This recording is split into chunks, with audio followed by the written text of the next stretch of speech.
Hello, world, and welcome to the In My Footsteps podcast. I am Christopher Setterlin, coming to you from the vacation destination known as Cape Cod, Massachusetts, and this is episode 115. We're chugging through October, through the Halloween season. We're going to continue the spooky and creepy as we talk about Provincetown's secret smallpox cemetery and the story behind it. We're going to take a road trip to probably the number one place to go in this country for the Halloween season, Salem, Massachusetts. We're going to go way, way back in the day and talk about the horrors of staying home sick from school in the 1980s and 90s, way before internet. There's going to be a brand new top 5 as we wrap up the Weird Laws series from New England as we look at the top 5 weird Massachusetts laws. And of course, there'll be a brand new This Week in History and Time Capsule, all coming up right now on episode 115 of the In My Footsteps podcast. Have the leaves started to change where you are? Northern New England, I'm figuring you've got all the colors, but if you're further south in the United States, I don't know if the leaves ever change for you down there. It makes for some easy, beautiful photography. If you live in New England, I highly recommend taking some fall foliage drives. If you're looking for some inspiration for the fall foliage drives, go back to episode 87. I do a whole segment on the best routes to take at this time of year to capture all those colors. I want to take a moment, as I do, to thank you all for listening to the podcast, for sharing it. Subscriptions are now open. The links are in the description of the podcast. Through Patreon and Buzzsprout, which is my hosting platform for the podcast. You get exclusive episodes recorded just for you who subscribe. And there will likely be more exclusive stuff, podcast merch, maybe things to do with my books and writing, digital art, I don't know. Any suggestions are welcome. Those of you that subscribe to other podcasts, or maybe those of you that are listening that have your own Patreon page, what do you do for your subscribers? Thank you to everyone who came out and stopped by my table at Read Books last week in Harwichport.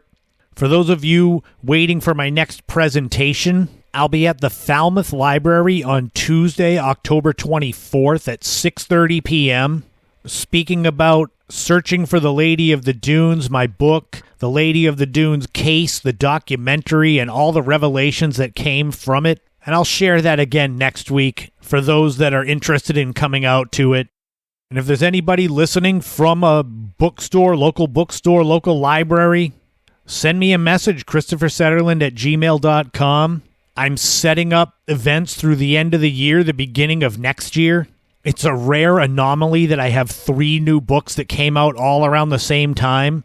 So I'm going to milk this for all it's worth. I don't have any other book projects in the works currently, so I'm going to take advantage of the 3 new books that came out in 2023. Let's dive right into this podcast, though. Continuing the Halloween theme, the creepy and spooky season, with the sad and somber tale of Provincetown's secret smallpox cemetery, coming up right now on episode 115 of the In My Footsteps podcast.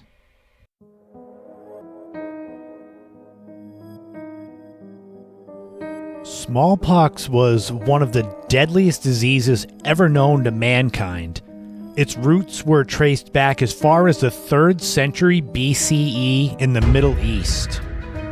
Symptoms of smallpox included fever and vomiting, with the development of painful, fluid-filled sores, which typically would scab over. Though it was not an automatic death sentence, the mortality rate of smallpox was about 30%, according to the Center for Disease Control. Unfortunately, the mortality rates of smallpox were higher in children. A vaccination was first discovered in 1798 by British physician Edward Jenner. Despite this, the disease would continue to ravage the world before ultimately being eradicated. The last known case of smallpox was diagnosed in October 1977, with the ailment finally being declared wiped out in 1980. Which, that is fascinating because smallpox seems like such an old historic illness, a historic disease, but yet it was only declared as eradicated 43 years ago.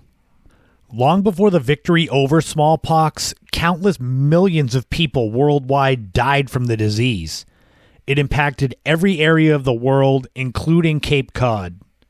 There is the legend of Mr. Thomas Ridley, who, if you haven't heard me speak of him in the podcast before, a quick summary: he was a man who contracted smallpox in the 1770s in Provincetown and was buried alone deep in the woods of Truro behind what is now Montano's restaurant on Route 6. Then there is also the story of Thomas Freeman, a skilled physician who contracted and died of the virus in 1766 and was buried in a solo grave in a field near his property along the Orleans-Chatham town line.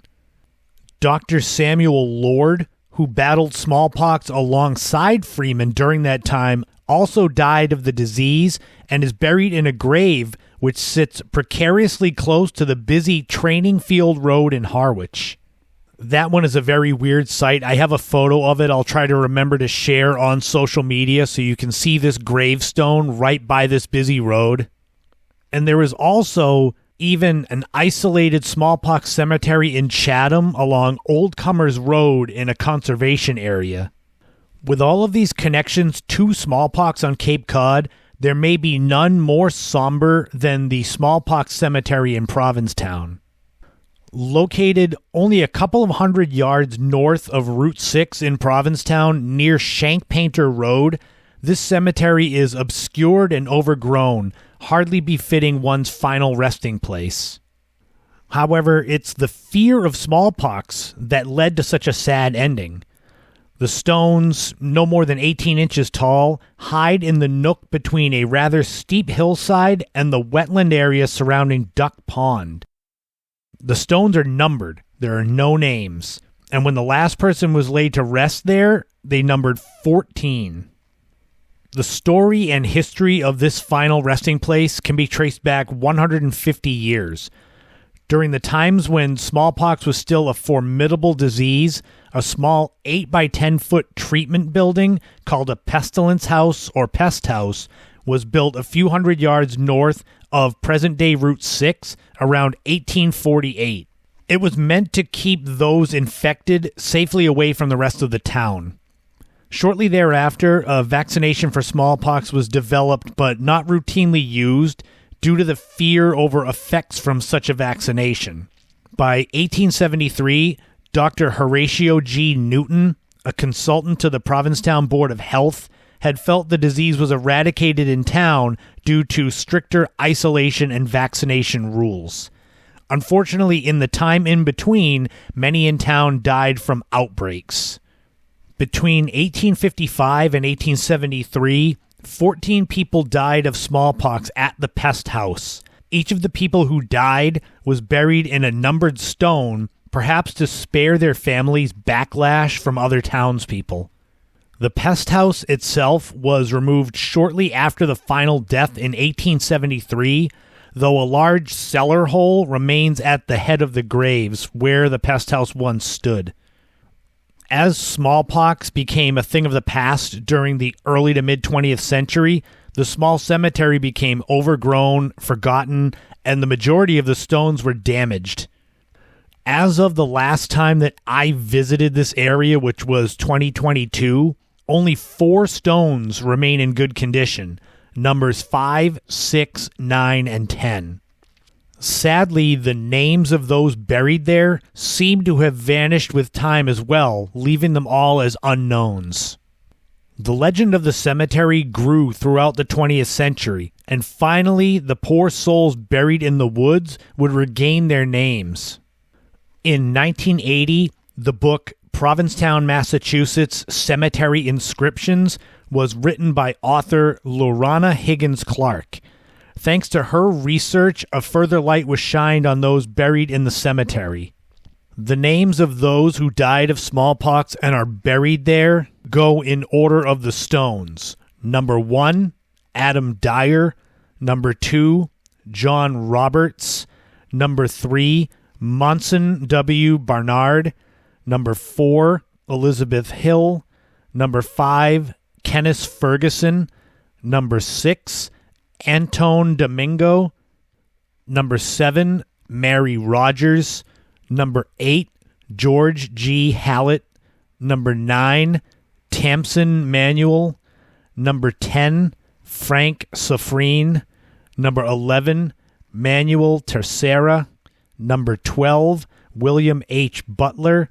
Number 13, John McDonald. And number 14, Thomas Bassell. In 2015, a simple granite marker was unveiled at the Winthrop Street Cemetery in Provincetown, commemorating those who rest in the small cemetery off of Route 6. Although smallpox has been wiped out for more than 4 decades, its connection to Cape Cod history is everlasting. I can tell you from my experience that finding this cemetery is a chore in and of itself. There is a fire road at Shank Painter Road, roughly in the area where you need to go, but there are no signs, there are no pathways leading you to the cemetery. I found it similar to when I was trying to find the grave of Thomas Ridley, where you just set aside a lot of time and walk and just keep going back and forth, and eventually you will find it. Thomas Ridley's grave in Truro is in a bit of a clearing, so you can spot it a little bit of a ways away. The overgrown Smallpox cemetery in Provincetown might be harder to find due to the fact that it resides in this kind of little valley, and the stones are 18 inches tall, but they're rectangular in shape. And due to the brush and the overgrown area and the leaves, it's hard to spot these stones, especially considering that only 4 of them really remain. The other 10 stones are in various degrees of damage. Some of them are broken off halfway down. Some of them are broken off all the way near the ground. And like I said, they're only numbered. There's no names. So up until doing this research, I had no idea who these people were. That's what I found when I visited this Smallpox cemetery a couple of times now. I even shot a 4K video that I can share in the podcast description so you can see it for yourself. But interestingly, much like visiting Thomas Ridley's grave, it wasn't spooky or scary. It was more somber and sad. Because just like Thomas Ridley, these 14 people, they're real people. They just happened to catch one of the deadliest diseases known to mankind. And they're laid in this valley with no names on their stones, in an area near wetlands. And it's a sad end when you think about these people were like you and me, with lives and families, and this is where they ended up. Because it's deep in the woods like this, several hundred yards deep in the woods, it's forgotten. And even now, once this podcast segment ends, it'll likely be forgotten again. But hopefully someday the cemetery can be cleaned up and they can be given proper stones with names, but I know that's wishful thinking. If you choose to try to go visit this cemetery, just be careful. It is not an easy hike down to the actual graves. Better yet, visit the granite marker at Winthrop Street Cemetery in Provincetown. That's a little safer. And just look at the names of those 14 poor souls and be so glad that smallpox was eradicated more than 40 years ago.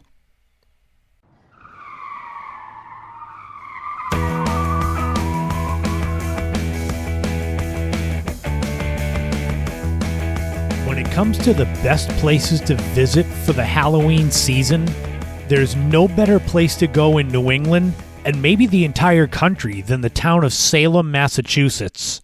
I'm sure me just saying that name conjures up images likely of the Salem witch trials in colonial America. And there is a lot of history to see in Salem besides its connection to the witch trials and to the spooky and the Halloween season. But I did want to focus on that, and that's really why I have it shared in this week's road trip in the October month in time for Halloween.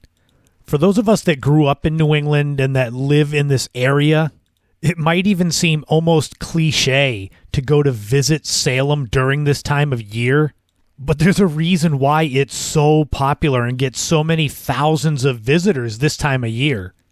For those of you looking to go to Salem in the next few weeks, there's no shortage of things to see and do. In fact, there are several websites dedicated just to these events this time of year. There's hauntedhappenings.org, salemhalloweencity.com, and salem.org that all have lists of things to see and do. As far as the nuts and bolts of the town of Salem go, as of 2021, it had a population of 44,819, and it's located a little more than 20 miles north of Boston and a little less than 60 miles southeast of Manchester, New Hampshire. If you've been to Salem before, you probably have an idea of what you want to see and what you want to do when you go there. But if you've never been and this is going to be your first time, you might want to do a guided walking tour. Visit salem.org and check out the Salem Ghosts walking tour. They do it either during the day or at night, a nighttime pub crawl, hitting up all of these possibly haunted spots and ones that have connections to the witch trials. I can't keep mentioning the Salem witch trials and not give you kind of a Cliff's Notes version of what it is for those of you that may have no idea what it was or want a little more detail and a refresher. Between February 1692 and May 1693, more than 200 people were accused of witchcraft. There were numerous arrests in Salem and the nearby towns of Andover and Topsfield and Danvers, which was then known as Salem Village. In this mass hysteria over purported witchcraft, 30 people were found guilty. 19 people were executed via hanging, with one man, Giles Corey, being killed via pressing because he refused to enter a plea. If you don't know what pressing is, think of it as being put under a large plank of wood with stones piled on you over and over and over until eventually the weight is so much that you literally get crushed. The witchcraft hysteria was not unique to Salem and the North Shore of Massachusetts. Between the years of 1400 and 1782, between 40 and 60,000 people were executed under suspicion of witchcraft, with most of them being in Europe. Located at 24 Liberty Street is the Salem Witch Trials Memorial. It's a little park with 4-foot-high granite walls and benches, with each bench having the name of someone executed, how they died, and when they died. If you're there visiting the Salem Witch Trials Memorial, you should also visit the Witch Museum at 19.5 Washington Square North. Also visit salemwitchmuseum.com. They've got so much information, including documents from the witch trials that are, 330 years old. The museum is open year-round, but they have extended hours during October naturally, including 10 a.m. to 10 p.m. on Friday and Saturdays during October. And it might be wise to purchase tickets ahead of time, knowing how popular this area is, especially this time of year. Another obvious stop for those of you visiting Salem is the House of Seven Gables. It's located at 115 Derby Street and also sevengables.org with the number 7. It's a beautiful 1668 colonial mansion that was made famous by author Nathaniel Hawthorne's book, The House of Seven Gables, that was released in 1851. If you visit sevengables.org, they even have a section on the website about the legends and lore of Salem that give you ideas of places to visit in haunted Salem. Besides the House of Seven Gables, the murder of Captain Joseph White at the Gardner Pingree House, and there's the Old Burying Point Cemetery, which is one of the oldest cemeteries in the country. It was begun in 1637, but before 1673, all of the tombstones were made of wood that deteriorated, so there's no markers. However, if you're looking for the burial spots of any of the people accused of witchcraft, you will not find them there, as most of their whereabouts are unknown. Since being accused of witchcraft, they weren't allowed Christian burials, so no one knows where most of them are. And the cemetery is located right next to the Witch Trials Memorial, so if you find one, you'll see the other. I could keep going on and on about all of these incredible historic and haunted and spooky places to visit in Salem. because they've got more than just about any other place in the country. However, I'm sure there's some of you listening that want to know other things to do there besides visiting haunted spots. There is the Salem Maritime National Historic Site.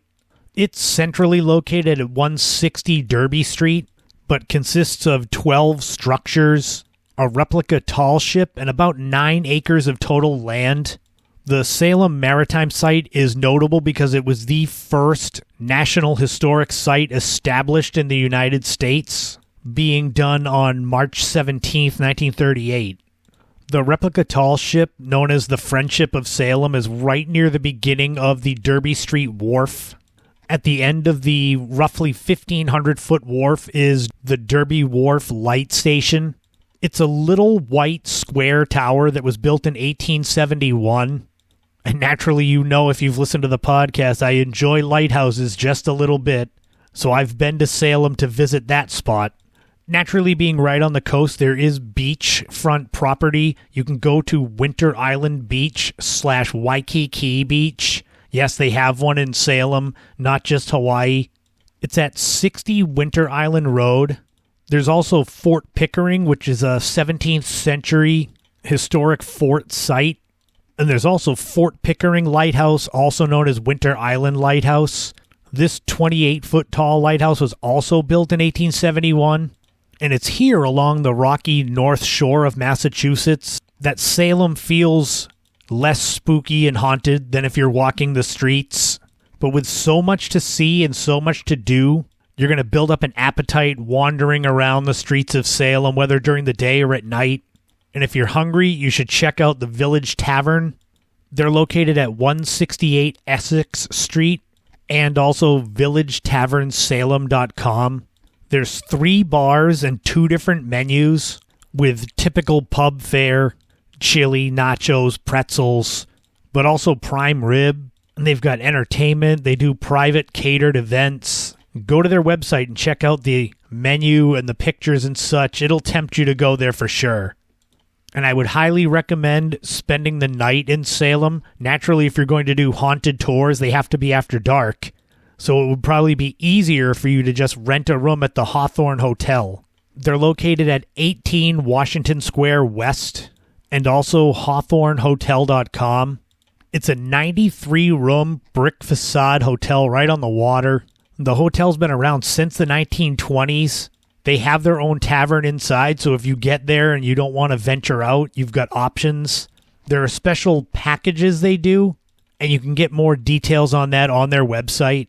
And there's so much more to see and do than I'm able to fit into this road trip segment, but that's typical for all these places I talk about. For Salem, it's even worse, though. I'm trying not to gush too much, but this is a place that if you haven't been to, October's the perfect time of year to go, but you can go any time of year. These haunted spots and the Witch Trials Museum, and the House of Seven Gables, they're there year-round. It's just more fitting this time of year. Visit salem.org, also known as Destination Salem. It's got so much in terms of attractions and restaurants and where to stay. And it's a very walkable town, so park your car and just wander around. There's all sorts of little historical things, nooks and crannies that you might not see on typical websites.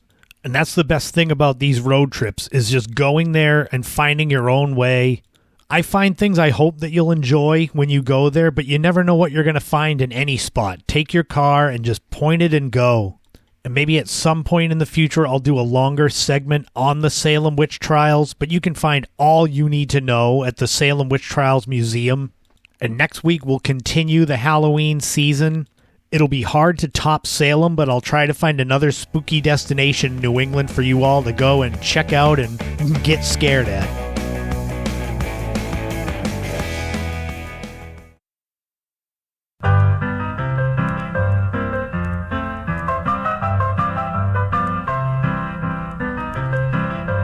It's time for a brand new This Week in History. And this week in history, we are going back 96 years to October the 8th, 1927, and the debut of one of comedy's greatest ever duos, Laurel and Hardy, in their very first film, The Second 100 Years. The movie was a silent comedy film starring Stan Laurel and Oliver Hardy before they were known as Laurel and Hardy, the famous duo. Interestingly, in this film, it's the first time that they are paired as a duo. They had actually appeared in the same film a couple of times before, but were just two actors in a cast, never put together to be a team. Stan Laurel was the skinnier of the duo, with Oliver Hardy being much larger. They were a slapstick duo, with Laurel being more clumsy and Hardy being the pompous bully.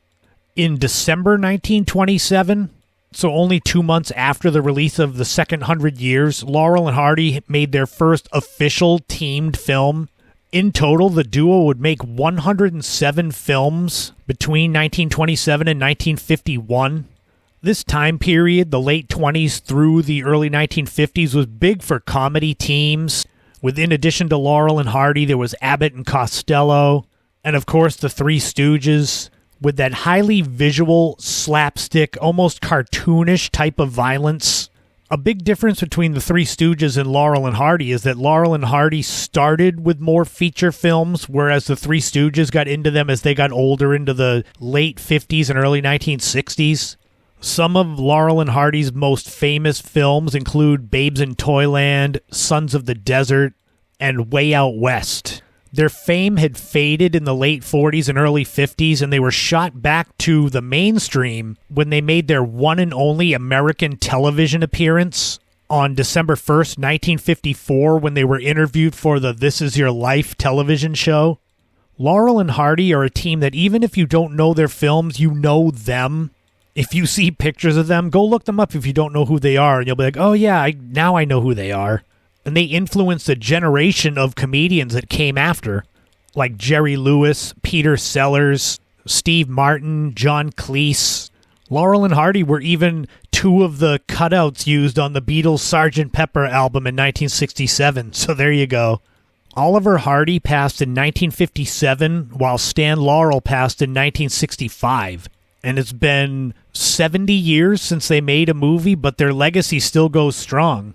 And their very first movie as a comedy team, The Second 100 Years, was released in theaters 96 years ago this week in history. And now it's time for a brand new time capsule. We're going back 70 years ago this week to October 10th, 1953. Let's see what was going on in the world of pop culture back then. The number one song was St. George and the Dragonette by Stan Freberg. This song was an audio spoof, kind of like Weird Al Yankovic or Dr. Demento, a combination of St. George and the Dragon and the TV show Dragnet. Not only did this quote-unquote song go to number one, but it sold more than 1 million copies in its first 3 weeks. And this is likely to be the first and only time that there'll ever be a parody song with no singing in it at all to be featured on a time capsule. The number one movie was Mogambo, and you could get into the theater with a ticket costing 60 cents. This movie was a romantic adventure film directed by John Ford, starring Clark Gable, Ava Gardner, Grace Kelly. It made just over $8 million on a budget of $3 million, despite having some Hollywood royalty starring in it. It has a rating of 77% fresh on Rotten Tomatoes, and Grace Kelly actually won a Golden Globe for Best Supporting Actress, with the film also being nominated for 2 Oscars. The number one TV show was I Love Lucy. If you've never heard of this show, I don't know where you've been living. It's one of the most famous shows in the history of television, starring Lucille Ball and Desi Arnaz as Lucy and Ricky Ricardo. It ran for 6 seasons and 180 total episodes between 1951 and 1957. They live in New York City, and Lucy's always coming up with plans to try to sing in Ricky's band and other shenanigans. It won 5 Emmys and was nominated for numerous ones, and averaged 40 million viewers per episode during its run. You imagine that with any show today? And there were numerous specials that came out after, and the Lucy and Desi Comedy Hour. It truly is an iconic show. And if you were around back then, October 10th, 1953, It's getting close to Halloween. You got to figure out what kind of costume you want, where to get it. Well, the perfect place to go is Grant's in downtown Boston. They are known for their values. Located at 395 Washington Street. They have all the children's costumes you could possibly need for $1.98 each, including the skeleton, devil, a black cat, Cinderella, a spaceman that looks like something out of a B movie. There's also animal costumes for kids. These are $2.98, including Bugs Bunny and Woody Woodpecker, which they could actually say, but then there was Pig and Tiger. I don't know if they were misspelled or they just couldn't have Piglet and Tigger from Winnie the Pooh. There's rubber masks for 25 to 69 cents, and all your favorite candies for 29 cents a pound. Gumdrops, jelly beans, Hershey Kisses, and everyone's favorite candy corns. Ugh. What a great Halloween that would have been in 1953. And that'll wrap up another time capsule, another This Week in History. And now don't be too sad, because we are finishing up the Weird New England Laws series on the top 5. We're going to do the Weird Massachusetts Laws, and that'll be it, I promise. We're not going to do all 50 states. You can go to stupidlaws.com yourself and see. But right now, let's embarrass my home state with the Weird Massachusetts Laws on the top 5 right now.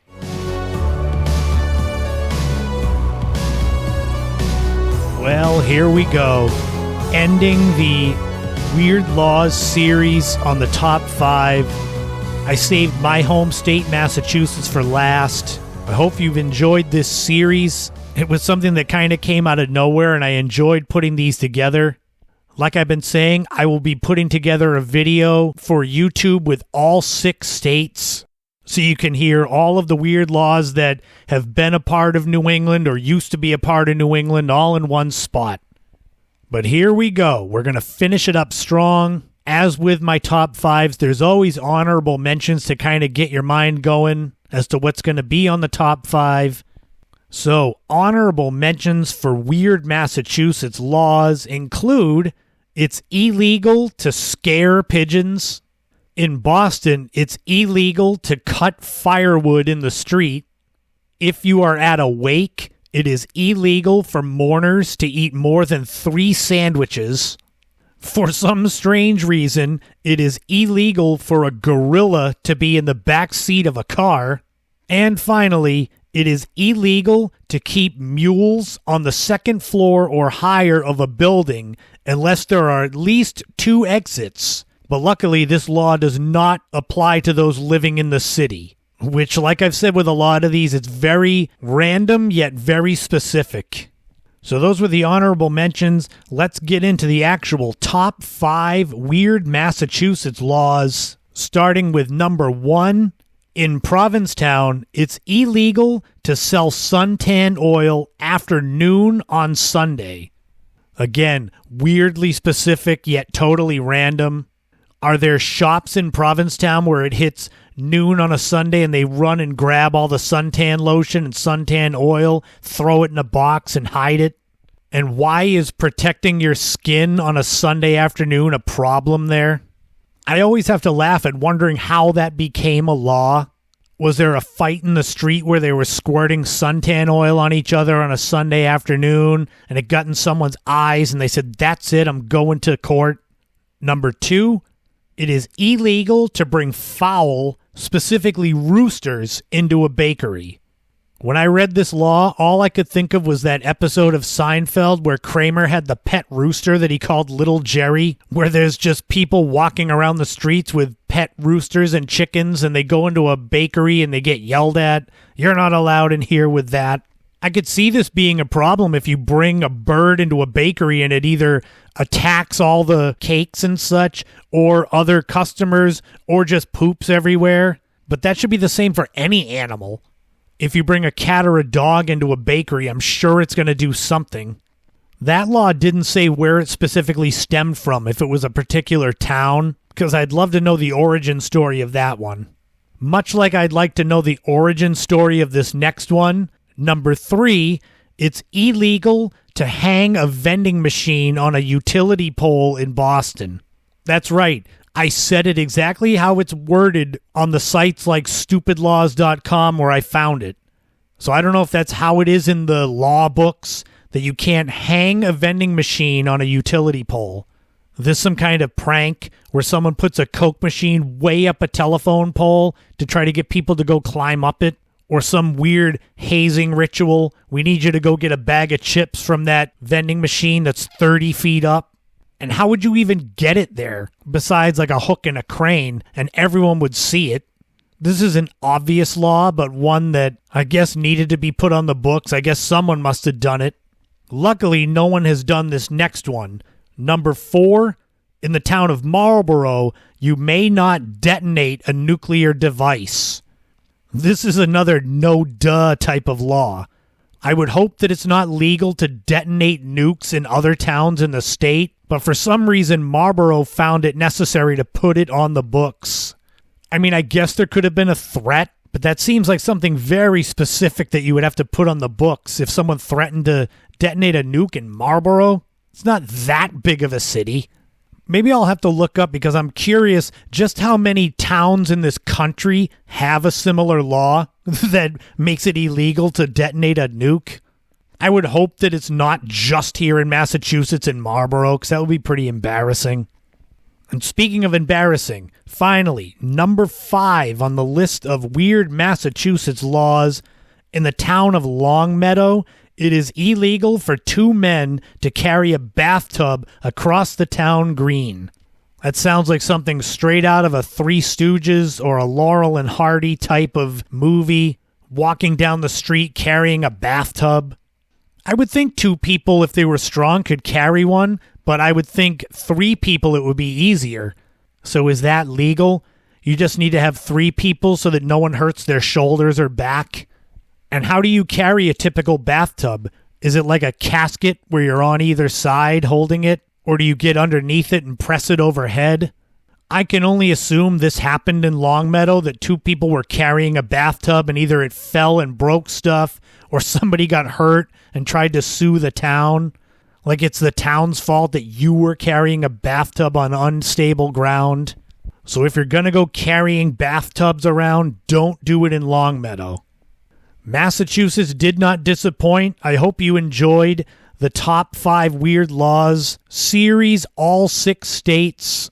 The link to stupidlaws.com is in the description of the podcast, so you can find out what kind of weird, hilarious type of laws are in your state. And I'll be back next week with a brand new Top 5, but I'm going to have to actually really think about what I'm going to do. The last few months have been laid out for me with these weird laws, so now I got to actually put in the work.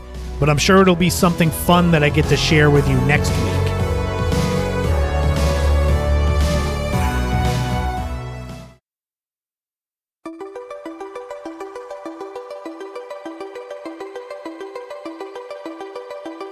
So you're lying in bed, the alarm clock starts to go off, slowly you're opening your eyes. You're usually tired first thing in the morning, but something feels different today. Uh-oh, you're coming down with something. You're sick. Luckily for you, you are still young and you can stay home from school. You don't have to call out to work or feel guilty and go into work anyway sick. And now you alert your mother that you don't feel well. She comes into your bedroom, either feels your forehead and your cheeks to see if you're running a fever, or grabs the thermometer with the mercury in it and takes your temperature. And she agrees. You've got to go back to sleep. Stay home from school. It's officially a sick day. And here we are in the 1980s or early 1990s. So let's go way, way back in the day and see what it was like to stay home from school on one of those days during the 80s and early 90s. I don't know about you, but I was taught early that if I stayed home from school sick, I'd better be sick. There was none of this suddenly when it was 3 o'clock and kids were getting out of school, I felt better and it was time to go out and play. My mother always told me if you were too sick to go to school, you're too sick to play with your friends after. So even if I pretended to be sick, I knew I was going to have to stay inside regardless, which wasn't too often. I only stayed home when I really was sick. So you've slept in for a couple more hours. Typically, If I was deathly sick, like a throw-up bug or something, I wasn't getting out of bed at all. But if it was a common cold, let's go with that. Stuffed up. Maybe you get the Vicks Vapo Rub rubbed on your chest. Boy, you could smell that menthol. You could probably smell it through the headphones right now. But at least with the common cold, you could actually leave your bed, go out to the living room, and set up camp on the couch. And this is one of those more innocent sick days from school. Like I said, common cold, maybe a little fever, stuffy, maybe a sore throat. There might be some liquid Benadryl or Robitussin or the Sucrets throat drops in that little metal tin with the wax paper around it. And I say innocent school day, so it's not like you've got to go to the doctor or anything. It's a day or two, you relax, and then you're good to go again. So you're propped up on the couch, a couple of pillows and a blanket. It's like heaven. Your mother will wait on you hand and foot to make sure that you're feeling okay. Get the remote for the big boxy TV that they had in the late 80s, early 90s. And back then, maybe you had cable, so you get a few dozen channels. Maybe you don't have cable and it's just those regular primetime channels. I don't know about you, but when I was sick, when I was 11, 12, 13 years old, when I was surfing around the channels, I was immediately looking for game shows. You heard me mention back in episode 112 that I went right for The Price is Right and Bob Barker. Unless it was summertime and it was rainy out, typically the only time I saw Bob Barker and The Price is Right was when I was sick, resting on the couch. If you want the full deep dive into my love of Price is Right and how it was a big part of my sick days, you can go back and check out episode 112. But there were so many other classic game shows that were on at the time. And when I think of these sick days, I think mainly of middle school. So depending on where you were, that's typically 5th through 8th grade. So for me, that's about 1989 to 92. And there were so many game shows to watch. They had the Scrabble game, Win, Lose, or Draw, classic Concentration. And of course, Nickelodeon still had the classic Double Dare. There was Family Feud with Ray Combs. Or maybe you were lucky enough to get to watch MTV and Remote Control, where Adam Sandler was on it when he was really young. Growing up, I think we usually had one, maybe two TVs. It was rare for any of us kids to have TVs in our rooms. It just wasn't something that was affordable. So on days that I stayed home from school, I was lucky because as far as I remember, my mother never liked to watch soap operas, so I never got stuck watching any of those. The Young and the Restless, All My Children, One Life to Live, Santa Barbara, Guiding Light, General Hospital. Those are all the famous ones of that time period. I'm sure me naming them brought back either great or terrible memories for some of you. And some of these shows are still on the air, so maybe you watch them now with your kids staying home from school. One thing I was and still am a big fan of are the retro commercials from back in the day. Back in the late 80s, early 90s, things like McDonald's were geared way more towards kids with Ronald McDonald and all of his crew. Every sort of food had a mascot, all the cereals. Even things like 7-Up, the soda, had those red dots that were kind of animated. The California Raisins. The Energizer Bunny was always everywhere. Then there'd be these other products for what they probably assumed were people either at home for the day from work or those that were just stay-at-home parents. So there'd be a lot of cleaners for the house. Mop and Glow, Joy, Pledge, Spick and Span. But those and all the others, they would have this soft elevator music to it. That's one of those they don't make them like they used to type things with the commercials. And then there were the cheesy infomercials or the daytime talk shows like Donahue and Oprah. When I was thinking of putting this segment together and I was thinking of commercials and such, the one that stuck with me the most was New England Brickmaster. Any of you that are from New England remember that company? I think they're still around. I don't know why that one sticks with me because it wasn't anything spectacular.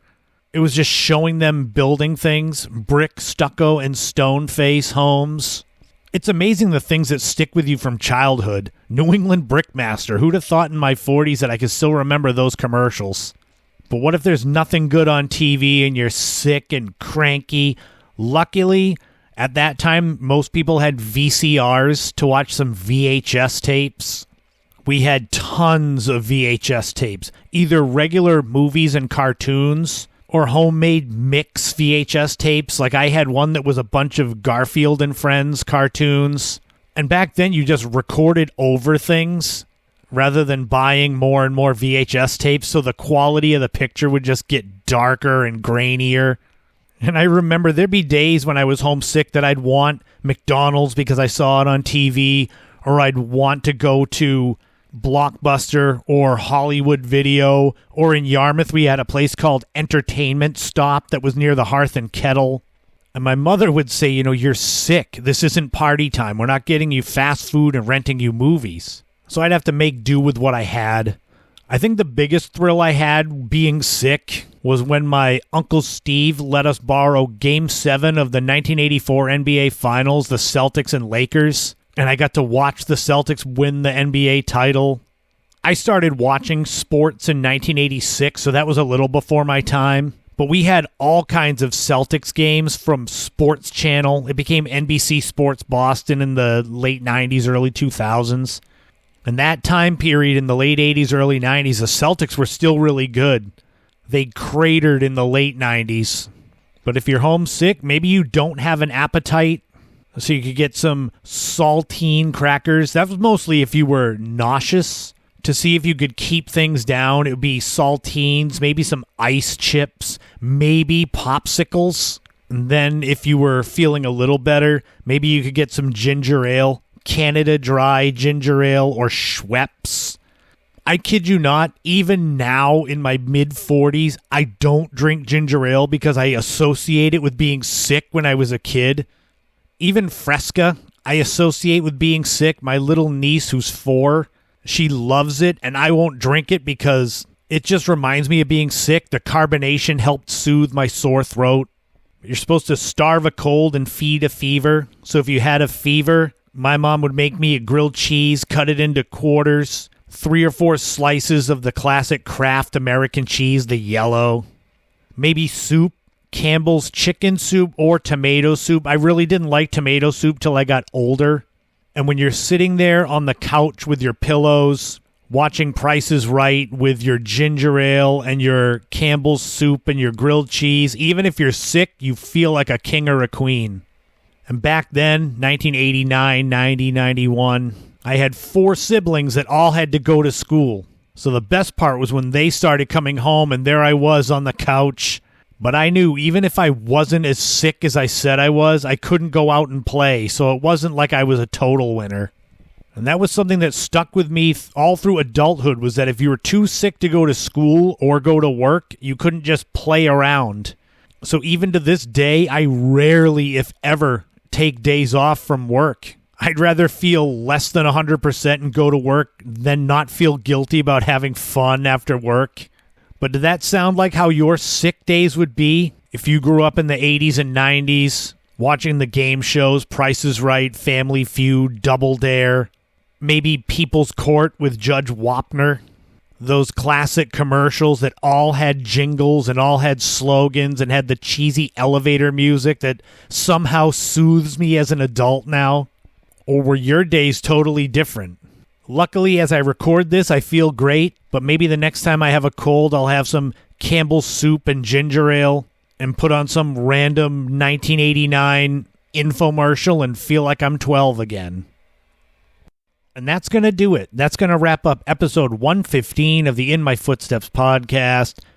Find me all over social media, Instagram, Threads, X, the Facebook fan page. Subscribe to my YouTube channel. I put up full episode audio of the podcast, usually a day or 2 after it goes live.